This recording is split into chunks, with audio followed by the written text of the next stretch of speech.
La oración en la evangelización. Serie Jesucristo y la evangelización. Un misionero canadiense se arrodilló a orar mientras su interrogador, un comunista chino, le ordenaba que orara y demostrara que Dios contesta las oraciones.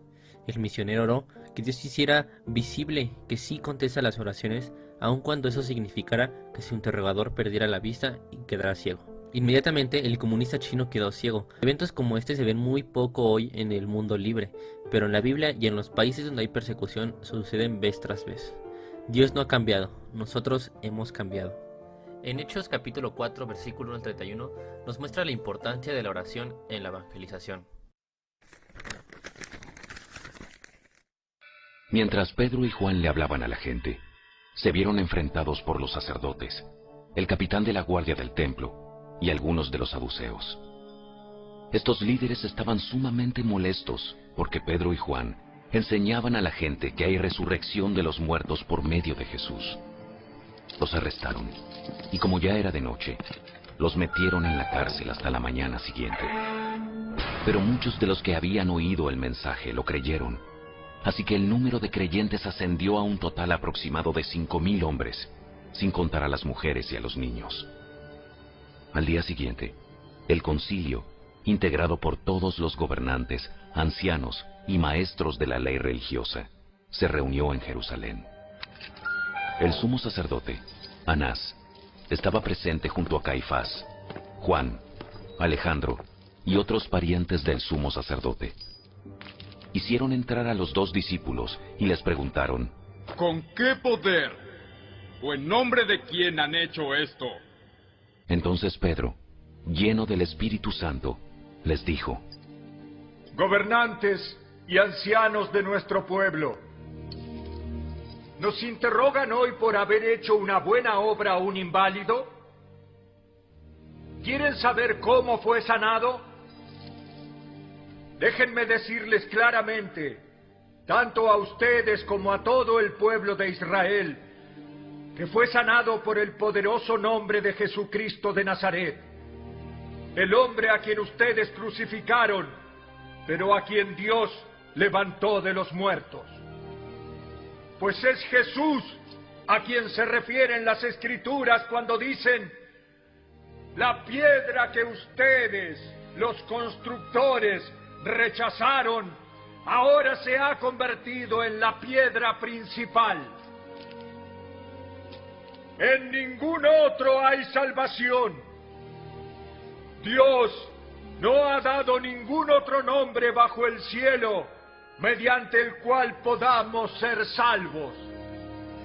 Los miembros del concilio quedaron asombrados cuando vieron el valor de Pedro y de Juan, porque veían que eran hombres comunes, sin ninguna preparación especial en las Escrituras. También los identificaron como hombres que habían estado con Jesús. Sin embargo, dado que podían ver allí de pie entre ellos al hombre que había sido sanado, no hubo nada que el concilio pudiera decir. Así que les ordenaron a Pedro y a Juan que salieran de la sala del concilio y consultaron entre ellos. ¿Qué debemos hacer con estos hombres? No podemos negar que han hecho una señal milagrosa. Y todos en Jerusalén ya lo saben.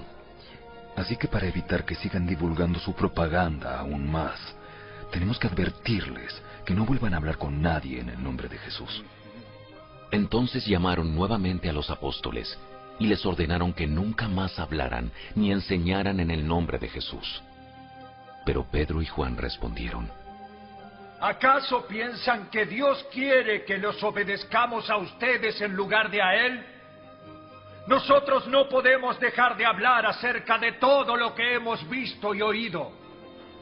Entonces el concilio los amenazó aún más, pero finalmente los dejaron ir, porque no sabían cómo castigarlos sin desatar un disturbio.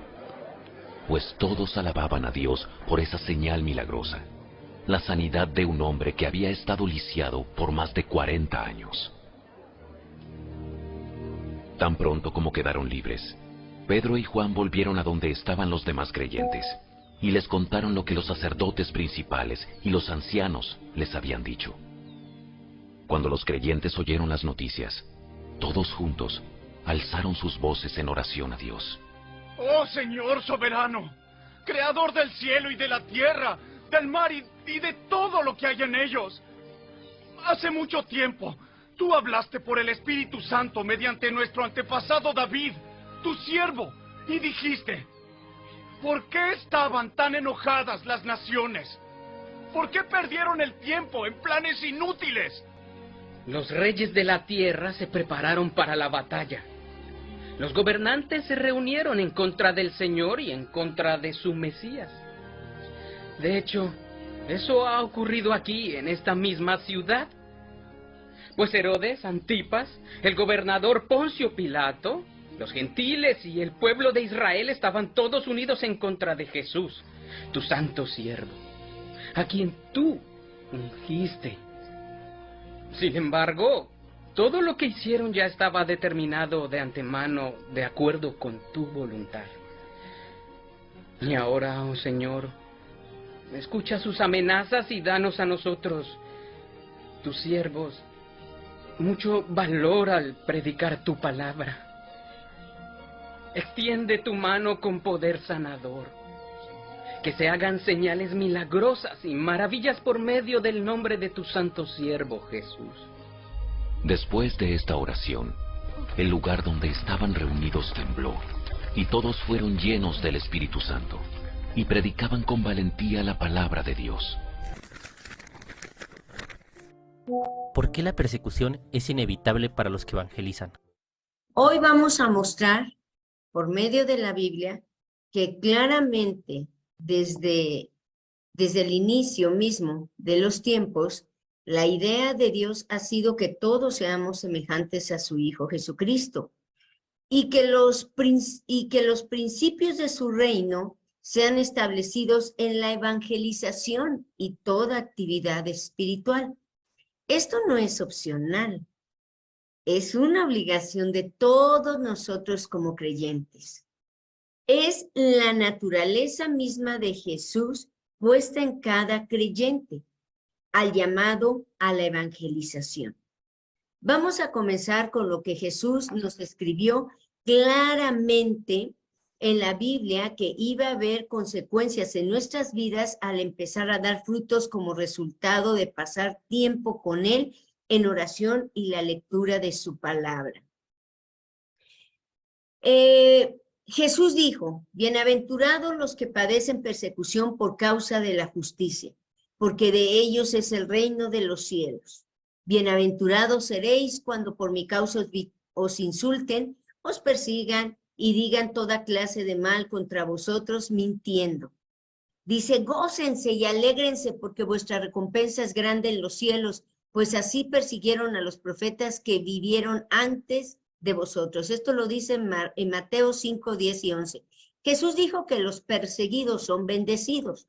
El reino de los cielos es de los perseguidos. Con esta escritura nos damos cuenta de que el ser perseguidos y tener persecución como cristianos es la voluntad de Dios. Los pobres, dice, en espíritu, y los perseguidos tienen una cosa en común: la palabra persecución. Significa seguir con intenciones hostiles, de parte o de la familia, de los amigos, de los enemigos, de los que aborrecen a Jesús, y podemos decir un fin de lista. Y por ello seremos ridiculizados, seremos maltratados, heridos, amenazados de muerte, denunciados y entregados hasta la cárcel, infligir daño a nosotros como creyentes y hasta la misma muerte. En nuestro contexto significa ser, lo que significa es, significa ser perseguidos o expulsados. En el Nuevo Testamento se usa del infligir dolor y sufrimiento a los creyentes que tienen como sello en su corazón a Jesucristo mismo para dar las buenas nuevas de salvación, el Evangelio. Este es el tipo de persecución que Jesús tiene en mente en cada uno de nosotros. Los que han sufrido o están siendo perseguidos, la realidad no es huir de ella, sino gozarnos y alegrarnos, porque vuestro galardón es grande en el reino de los cielos. Lo principal que debemos recordar que la persecución en el cristiano es la misma esencia de la vida misma del creyente. Jesús prometió que si a él le habían hecho daño y se lo habían hecho, a nosotros también. Pablo lo describe de esta manera. Segunda de Timoteo 3:12. Y también todos los que quieren vivir piadosamente en Jesús padecerán persecución. El vivir piadosamente en Jesús es el meternos, acercarnos más a la oración, a la lectura de la Biblia. Recuerdo que cuando yo empecé a leer y orar, y te estoy hablando de familia cristiana, y empecé a meterme con Dios y estar con Dios en unidad, en ese momento los primeros que se me pusieron en contra fueron mi familia. Y yo decía, bueno, pues si yo estoy haciendo lo correcto, ¿por qué me están atacando? Ya me decían fanática, me decían que estaba mal, me decían que estaba loca, porque ya no salía de mi cuarto. Y efectivamente en esto tenían toda la razón. El que nosotros estamos locos por Jesucristo. Ahora vamos a ver un video de la persecución, por favor.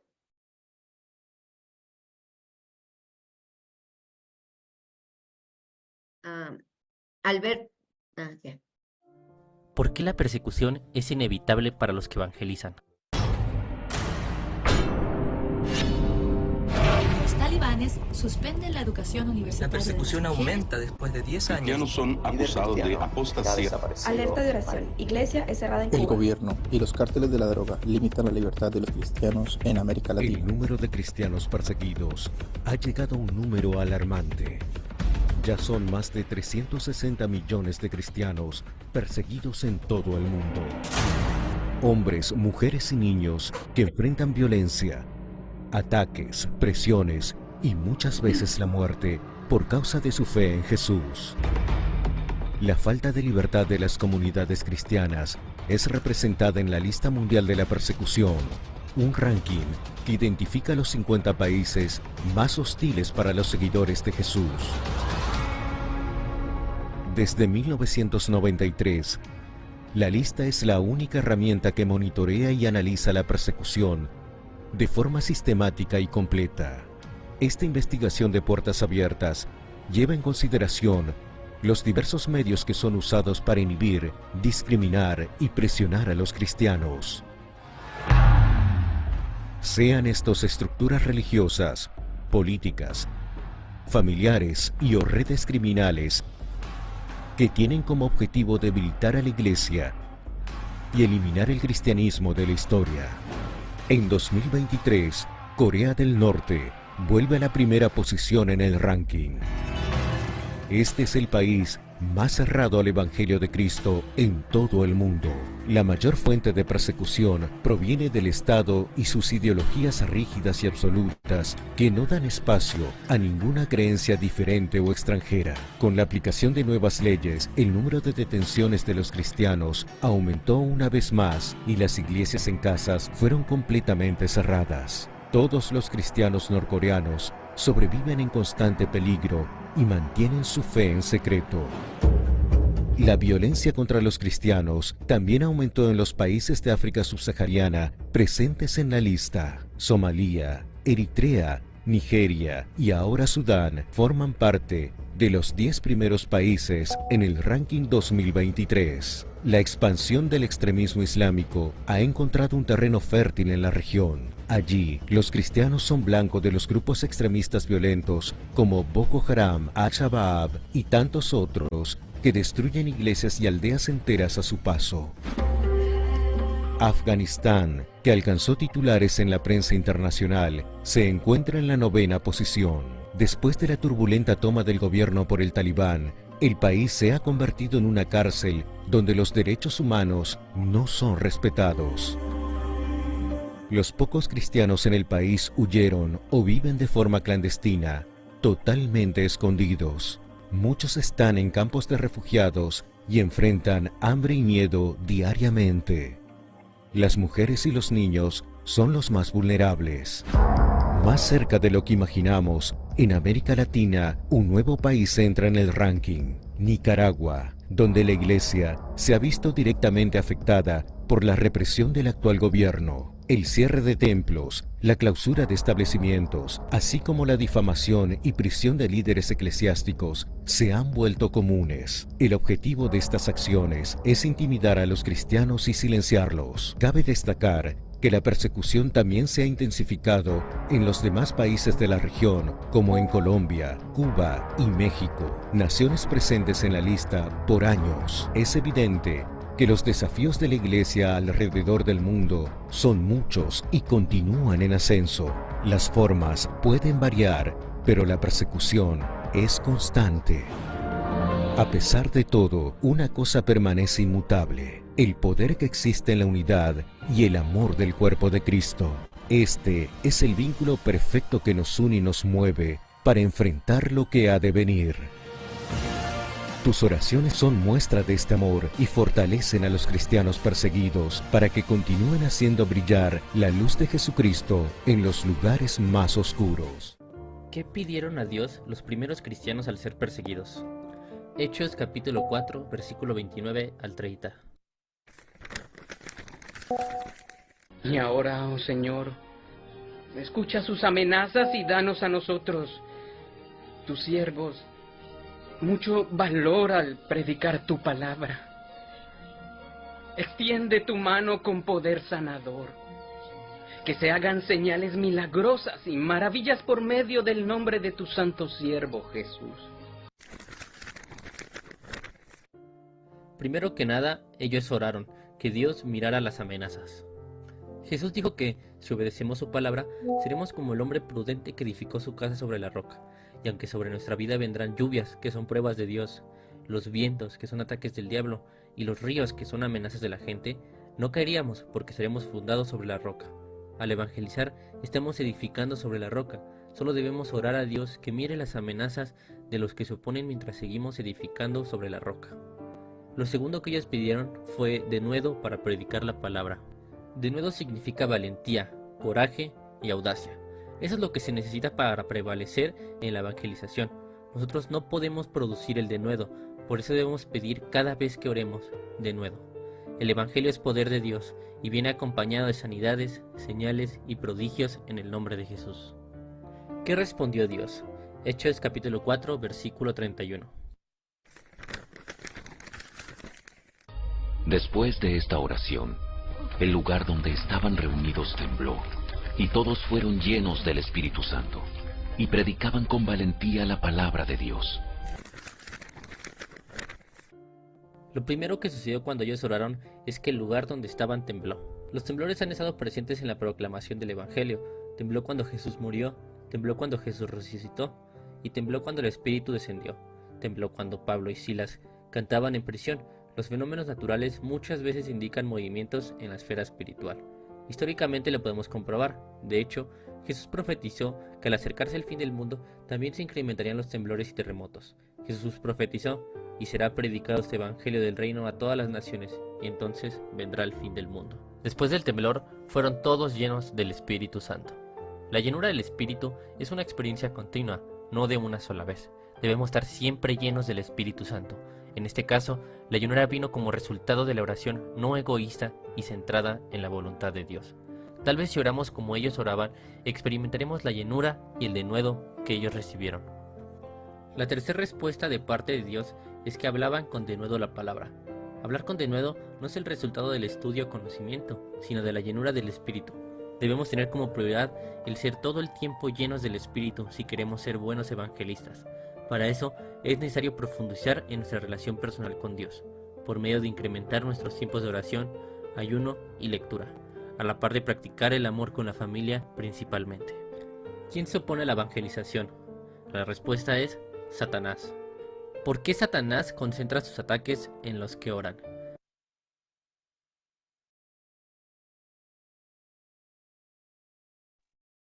¿Por qué Satanás concentra sus ataques en los que oran? Miren, la gente que no conoce a Dios ya está en las manos del diablo, ¿no? El Espíritu lo dice claramente en 2 Corintios 4. Dice: si nuestro evangelio está encubierto, entre los que se pierden está encubierto, en los cuales el Dios de este siglo cegó el entendimiento de ellos para que no les resplandezca la luz del evangelio de la gloria de Cristo, el cual es la imagen de Dios. El diablo tiene engañado, el mundo entero está bajo el maligno. Se puede demostrar con las escrituras que el trabajo principal de Satanás y sus demonios es estorbar, desviar, interrumpir, bloquear a los creyentes para que no oren. Esa es su principal estrategia.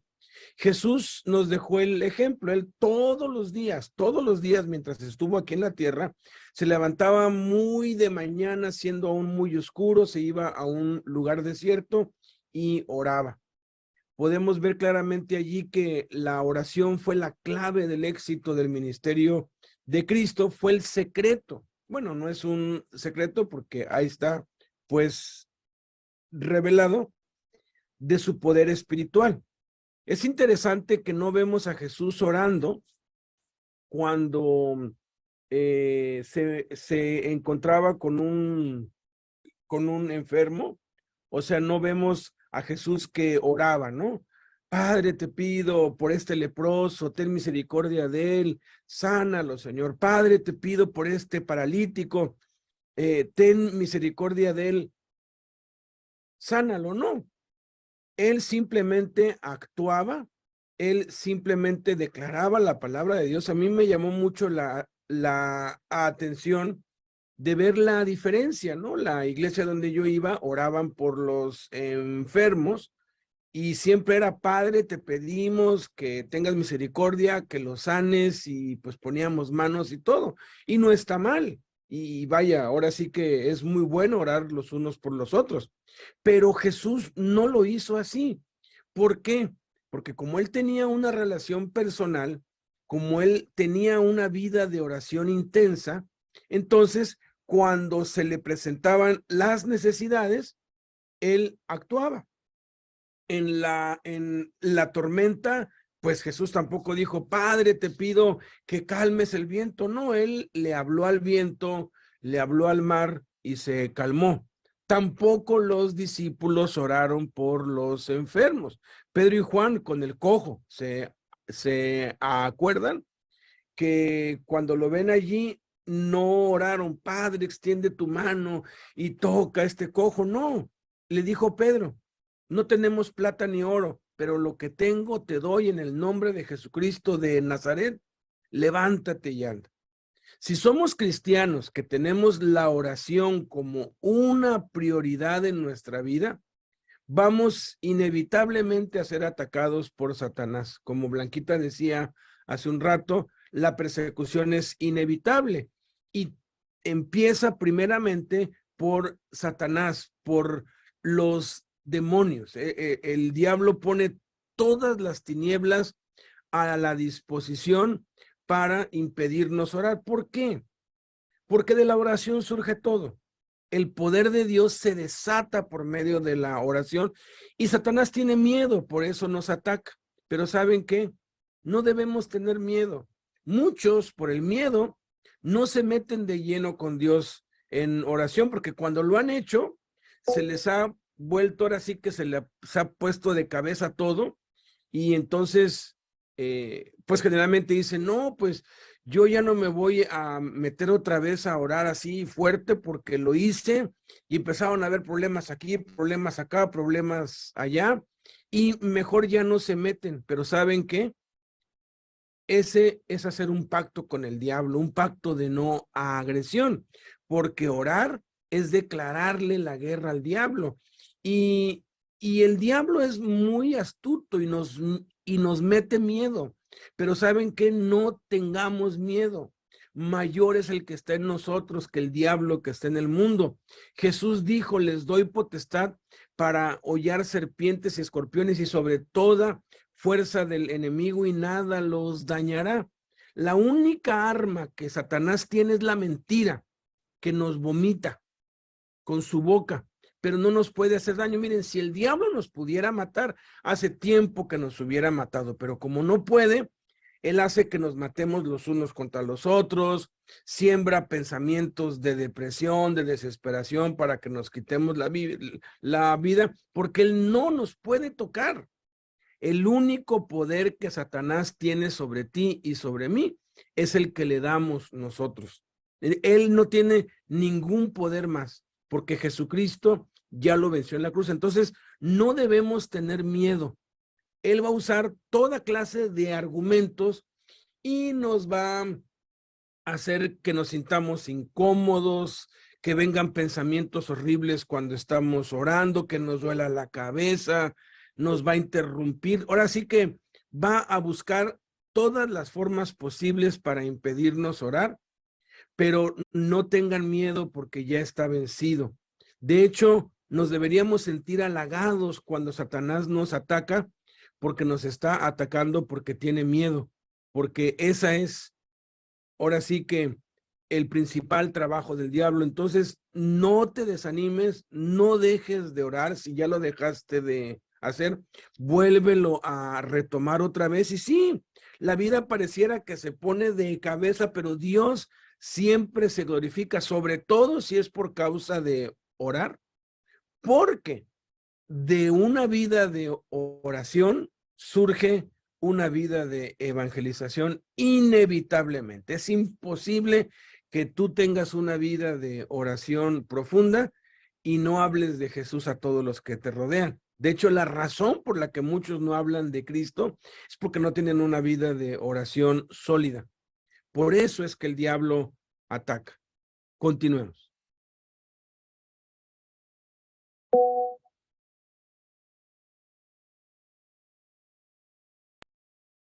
Segunda de Corintios, capítulo 4, del versículo 3 al 4, nos dice con claridad quién se opone y se opondrá siempre a la evangelización.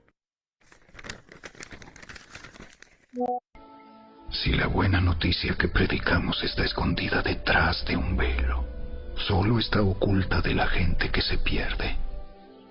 Satanás, quien es el Dios de este mundo, ha cegado la mente de los que no creen. Son incapaces de ver la gloriosa luz de la buena noticia.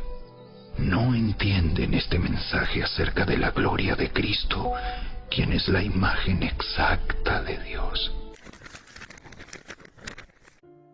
Por eso tenemos que aprender cómo vencemos al enemigo. Primero que nada, y lo más importante, vencemos a Satanás orando.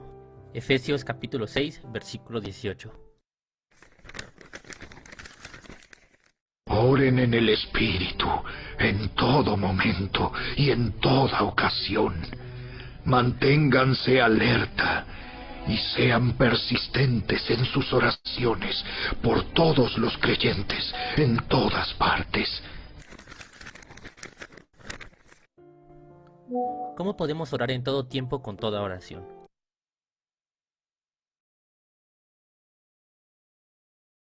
Bueno, vamos a orar, perdón,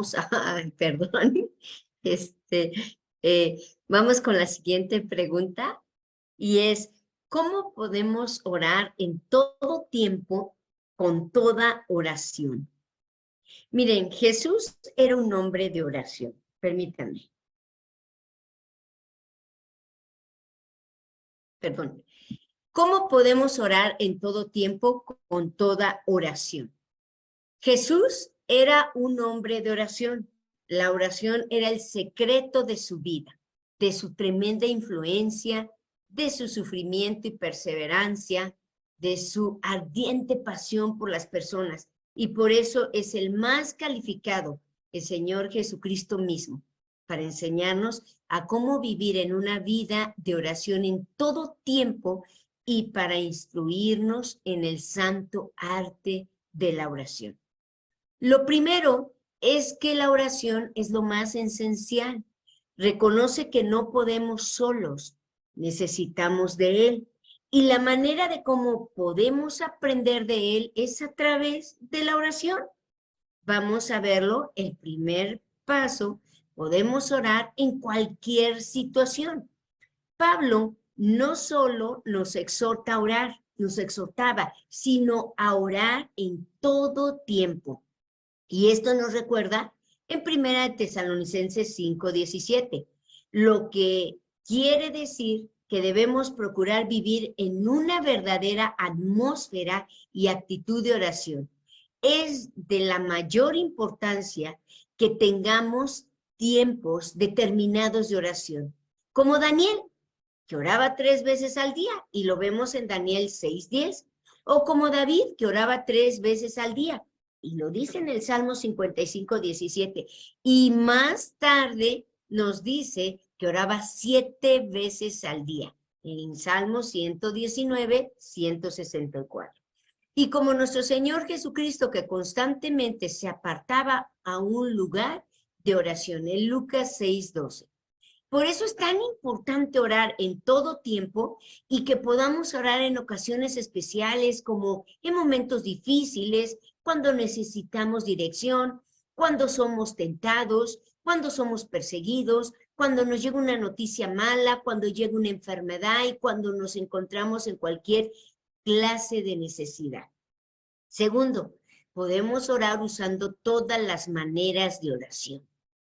Toda oración y súplica, así nos menciona en la palabra de Dios. Jesús nos enseña que la oración puede consistir en adoración, en alabanza, en acción de gracias, en petición, en ruego, en intercesión. Pero también hay 3 clases de oración, que es la oración individual, cuando tú y yo nos encerramos en nuestro cuarto, la oración de agradecimiento y la oración en grupo, en iglesia. Tercero, podemos orar perseverando en la oración. Siempre debemos seguir orando y manteniéndonos alerta. Necesitamos persistencia. La palabra velando indica que hay peligros al orar, como lo que decía ahorita Alberto. Cuando uno se dispone a orar, pareciera que todo el mundo se te viene encima, pero es un engaño de Satanás. Y efectivamente los hay, los peligros. Hay peligro de no perseverar en la oración, y algunos, por naturaleza, pareciera que pueden vivir sin la oración. Y qué terrible engaño diabólico. Cuarto, podemos orar para ser muy efectivos. Todo nuestro orar ha de ser en el Espíritu. Dice, y aquí en secreto de todo ello. Es en el Espíritu en secreto. Es una gloriosa verdad de como escribió William Cowper. Satanás tiembla cuando ve a un cristiano de rodillas.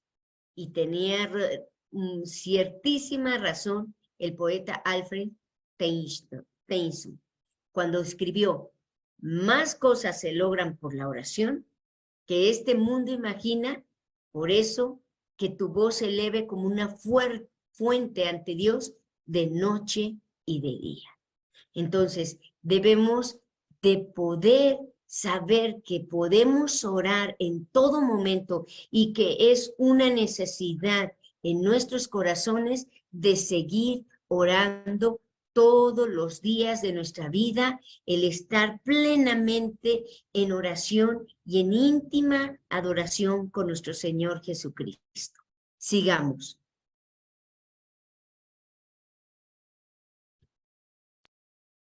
La evangelización es una declaración de guerra contra Satanás. Es un desafío al reino de las tinieblas. Por eso es que Satanás va a utilizar todos sus recursos para oponerse y neutralizarnos. Empezará por ofrecernos ilícitamente lo que Dios en su tiempo y voluntad nos provee lícitamente.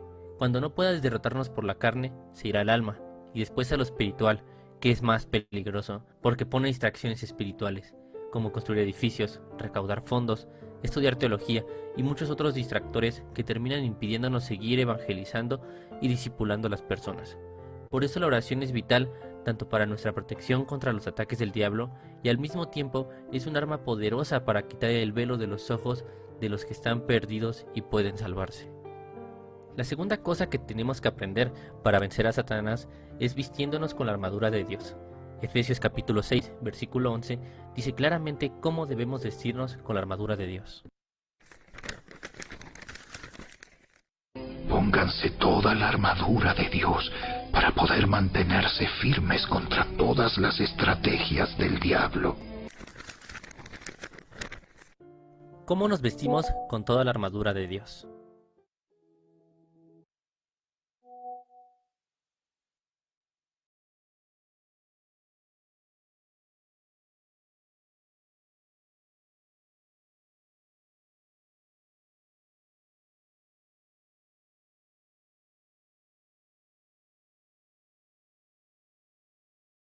¿Cómo nos vestimos?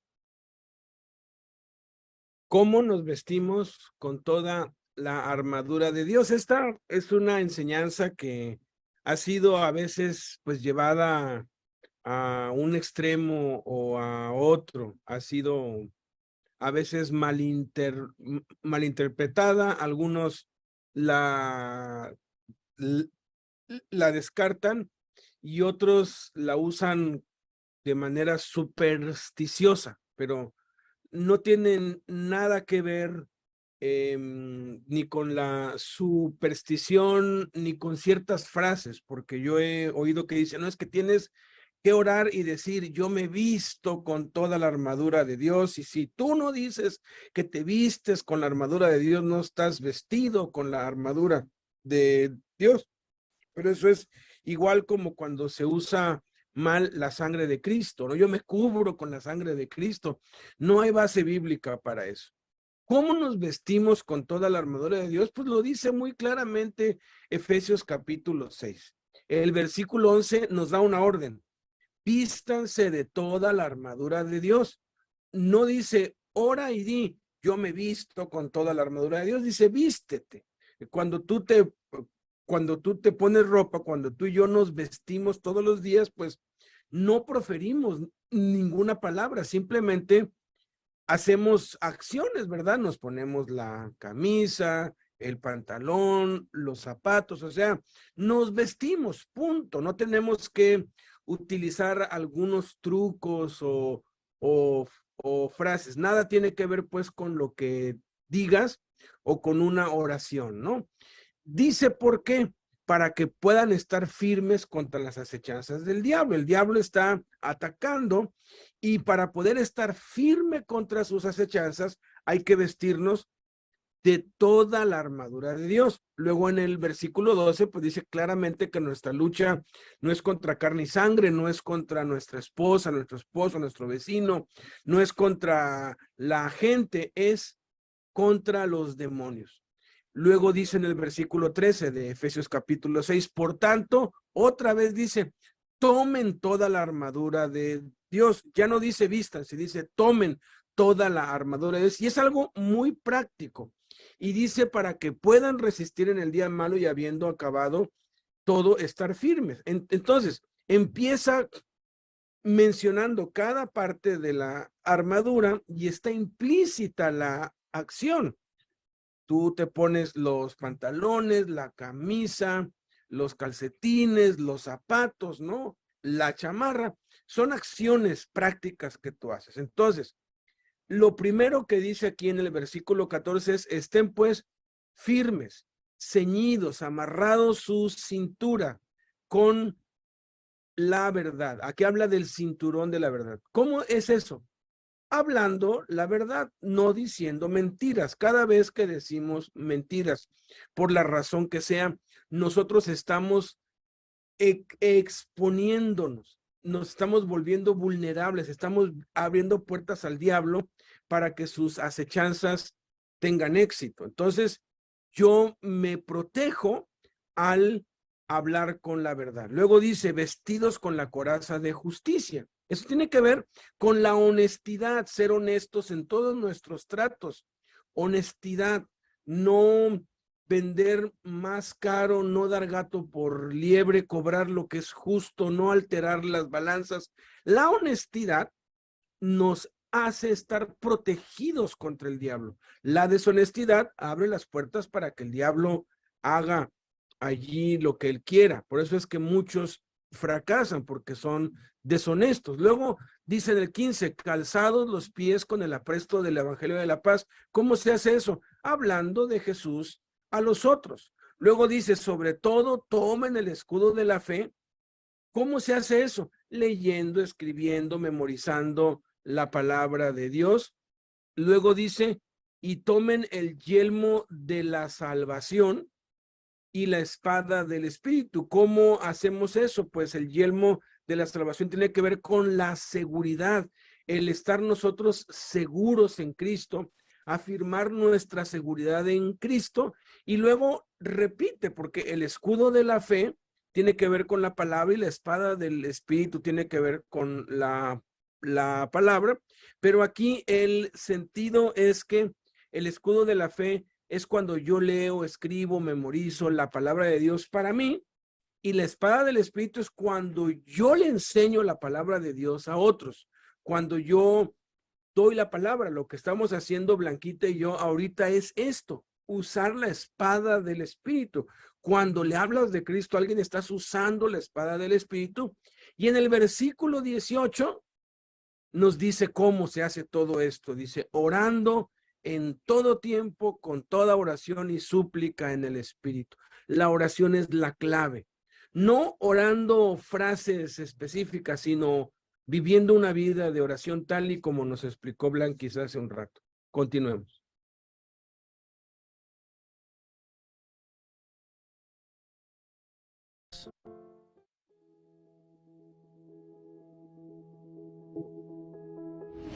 En Efesios 6 leemos lo importante que es vestirse de toda la armadura de Dios. Esto es de lo que un discípulo necesita vestirse para poder estar firme contra las acechanzas del diablo.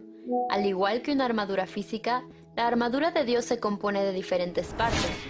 Estad pues firmes, ceñidos vuestros lomos con la verdad. La verdad se compone de dos partes. La primera, amar y reconocer la verdad sobre mi naturaleza humana cuando el Espíritu Santo la señala, porque solo cuando la veo puedo ser transformado de cosas como el egoísmo o la arrogancia. La otra parte es decir solo la verdad. Mentir me hace vulnerable y me expone a los ataques. Si miento para proteger mi reputación o salvar mi pellejo, mi armadura comenzará a tener agujeros. Y vestíos con la coraza de justicia. La justicia es el resultado de obedecer fielmente los mandamientos y la voluntad de Jesús para mi vida. Practicar la justicia en cosas pequeñas y grandes me sirve de protección de los dardos de mi enemigo y es como si tuviese una coraza. Los pequeños actos de injusticia son como agujeros por donde Satanás puede escabullirse para acusarme y apoderarse de mí. Y calzados los pies con el apresto del Evangelio de la Paz. El Evangelio de la Paz es la instrucción de cómo llegar a la paz del pecado. La paz de Jesús se obtiene a través de la batalla contra el pecado en la que los deseos y concupiscencias de la carne son derrotados. Esta batalla puede llevarse a cabo para obtener la paz personal contra mis propios deseos y concupiscencias o para difundir este evangelio de paz al mundo. Ambas cosas solamente se pueden obtener al luchar contra principados, potestades, contra los gobernadores de las tinieblas de este siglo, contra huestes de maldad. Para luchar esta batalla espiritual, necesito estar preparado con la mente y sentir de Cristo, que es la actitud de estar dispuesto a ser obediente para hacer la voluntad de Dios, cueste lo que cueste. Tomad el escudo de la fe con que podáis apagar todos los dardos de fuego del maligno.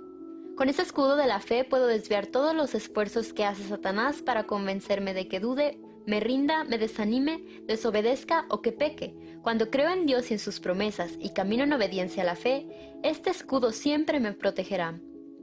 Cuando avanzo con confianza y valor sin importar cómo me sienta o a qué me tiente, los dardos encendidos de Satanás simplemente se apagarán y caerán ante el escudo de la fe.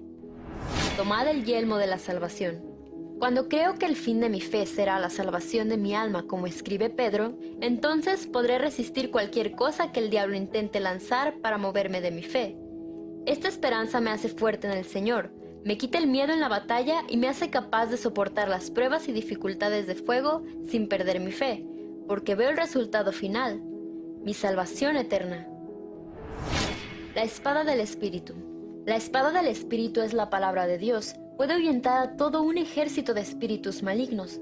Con esta espada podemos ser siempre victoriosos, porque la palabra vence, como nos enseñó Jesús cuando dijo: «Quítate de delante de mí, Satanás, porque escrito está». Tengo que adueñarme de la palabra, conocerla por dentro y por fuera, y luego usarla para luchar contra toda carne y vencerla.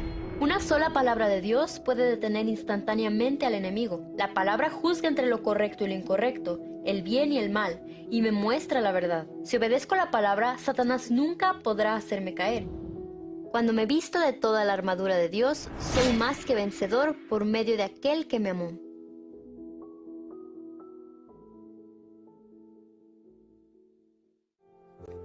Vestirnos con la armadura de Dios no es algo místico o mágico, sino acciones concretas de obediencia a Dios. Ponerse el cinturón significa hablar con la verdad. La coraza significa hacer lo correcto y ser honestos en todo. El calzado representa predicar el evangelio. El escudo significa tener fe en Dios y en su palabra. El yelmo implica tener la mente de Cristo y llevar cautivo todo pensamiento a la obediencia a Él. Y la espada del Espíritu es usar la palabra de Dios al evangelizar. Todo eso en el contexto de la oración. Cada vez que oremos debemos proponer en nuestro corazón obedecer, sobre todo en cada una de esas áreas. En tercer lugar, vencemos a Satanás usando las armas espirituales. 2 Corintios 10:4. Usamos las armas poderosas de Dios, no las del mundo, para derribar las fortalezas del razonamiento humano y para destruir argumentos falsos. Debemos usar las 7 armas espirituales que nos han sido dadas por Dios para hacer guerra espiritual. Una vez que hemos propuesto en oración obedecer, debemos llevarlo a la práctica en la vida diaria. ¿Cómo usamos el cinturón? Efesios capítulo 6, versículo 14 nos explica que es hablando la verdad en todos nuestros asuntos. Defiendan su posición, poniéndose el cinturón de la verdad y la coraza de la justicia de Dios. En ese mismo versículo también nos habla de la coraza, la cual la usamos siendo honestos en todos nuestros asuntos. Defiendan su posición, poniéndose el cinturón de la verdad y la coraza de la justicia de Dios. El calzado lo utilizamos predicando el evangelio a tiempo y fuera de tiempo. Efesios capítulo 6, versículo 15. Pónganse como calzado la paz que proviene de la buena noticia, a fin de estar completamente preparados. El escudo se utiliza confiando en Dios y su promesa de provisión y protección. Efesios capítulo 6, versículo 16. Además de todo eso, levanten el escudo de la fe para detener las flechas encendidas del diablo. ¿Cómo usamos el yelmo? Llevando cautivos todos los pensamientos a la obediencia a Cristo. Efesios capítulo 6, versículo 17. Pónganse la salvación como casco y tomen la espada del Espíritu, la cual es la palabra de Dios. ¿Cómo usamos la espada? Enseñando la palabra de Dios para preparar a los santos para la obra del ministerio. Efesios capítulo 6, versículo 17. Pónganse la salvación como casco y tomen la espada del Espíritu, la cual es la palabra de Dios. La disposición a sufrir la utilizamos sufriendo penalidades como buen soldado de Jesucristo, gloriándonos en las tribulaciones. Primera de Pedro, capítulo 4, versículo 1.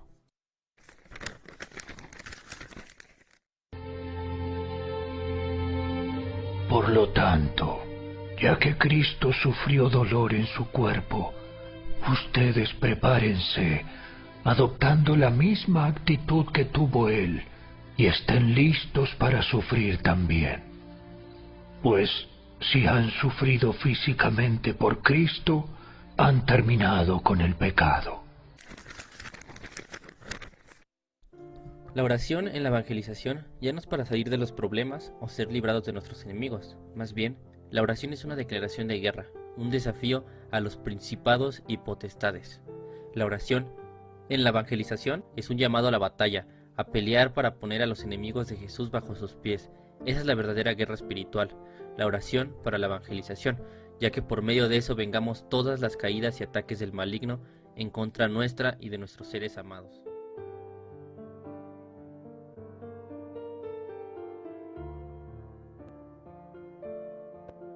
Entonces, eso hace que la vida sea más emocionante, ¿no? Que la vida valga la pena que se viva, porque una vida con propósito, una vida enfocada, una vida conforme a la voluntad de Dios es la vida de alguien que va siendo transformado cada vez a la imagen y semejanza de Jesús, en carácter, en conducta. Ser como Jesús, que es el plan de Dios, es pensar como Jesús, sentir como Jesús y actuar como Jesús, vivir como Él. Porque nuestros pensamientos son los que determinan nuestros sentimientos y nuestros sentimientos son los que determinan nuestra conducta. De pronto, en nuestra mente surge el hambre, ¿no? Y se nos antoja un pollo, se nos antoja algo. Eso que vino a nuestra mente va a producir un deseo en nosotros, lo que empezó como un pensamiento, sería bueno unos chilaquiles o una sopa, etcétera, ¿no? Y ese pensamiento, esa idea, se vuelve un deseo, algo que tú quieres. Y eso que tú quieres se vuelve una acción, ¿no? Porque pues vas y pues ves que no tienes los ingredientes para que lo hagas y vas y los compras y te los comes, o vas a donde lo venden y lo compras. Todas nuestras acciones surgen de un deseo, de una emoción que viene como resultado de un pensamiento. ¿Qué vamos a comer hoy? ¿No? ¿Qué es lo que vamos a comer hoy? Y empiezas a, pues, pensar, no, pizza, no, hamburguesa, no, pues, semitas, no, esto. Y ya que lo decidiste, el antojo viene, ¿no? Y quieres. Entonces, cuando en nuestra mente está llena de la palabra de Dios como resultado de que estamos orando, porque hay quienes tienen esta duda, ¿no? ¿Qué es más importante, orar o leer? Y pues la vida de Cristo nos dice que claramente lo más importante era orar, porque cuando tú tienes la oración como prioridad, la oración te va a dar el poder para leer la Biblia, para que tú puedas obedecer a Dios.